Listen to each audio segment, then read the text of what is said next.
આપવા માટે. અને એક દક્ષ હતા ને સભાની અંદર પ્રવેશ કરતા હતા એટલે બધા દેવી દેવતાઓ ઊભા થઈ ગયા દક્ષને સન્માન આપવા માટે. અને એક દક્ષ ભગવાન મહાદેવ હતા, એ તો સમાધિ અવસ્થામાં હતા.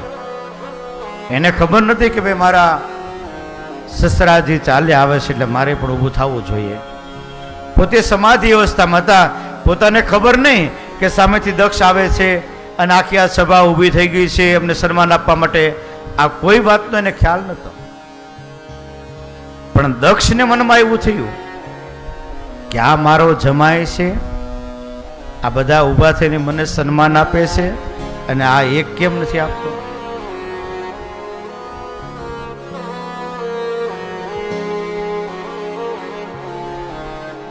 શિવ તો સમાધિ અવસ્થામાં છે.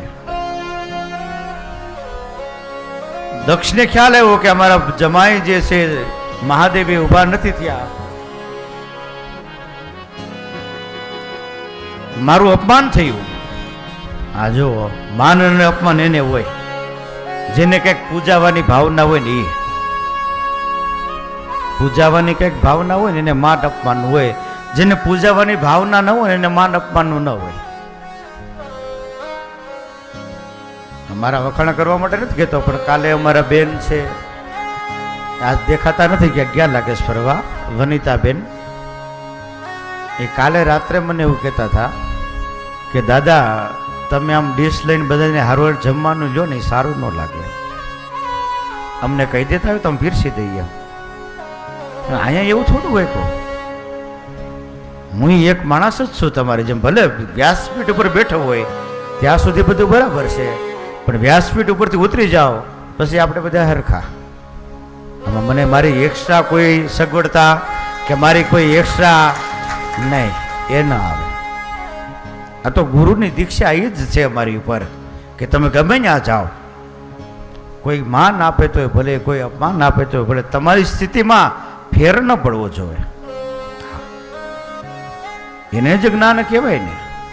નગર તો હું કહી શકું બધું અને તમે કરી શકો, તમારી એ ફરજમાં આવે, પણ ના એવું ન હોય. તમારી સાથે જ રહેવાનું, સાથે જ જમવાનું. તમને જેવો રૂમ મળ્યો એવો જ રૂમ મારો, એસી રૂમે નહીં. હા,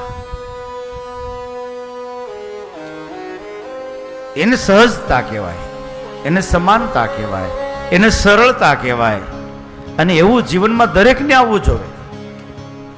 આ કથા જો આ કથા સાંભળવાથી જો એવું પ્રાપ્ત થઈ જતું હોય તો વધારે નજીક, આ પોતીથી નજીક વધારેમાં વધારે નજીક કોણ બેસે? કથા વાંચતા હોય બેસે ને. હવે કથાની પોથીની નજીકમાં એ બેસતા હોય અને પછી એનામાં સદગુણ ન આવે તો તમે તો બહુ આઘા બેઠા છો. પહેલું પાલન અમારે કરવાનું હોય ને. અમે પાલન કરીએ તો અમે તમને કહી શકીએ, બાકી અમે તમને કહી ન શકીએ. પણ જેને માનની આશા છે ને તો સમજી લેવાનું કે ક્યારેક અપમાન મળશે. જેને માનની ભૂખ છે એને ક્યારેક અપમાન પણ સહન કરવું પડે છે. એમાં દક્ષને એવું હતું કે મને માન કેમ ન આપ્યું,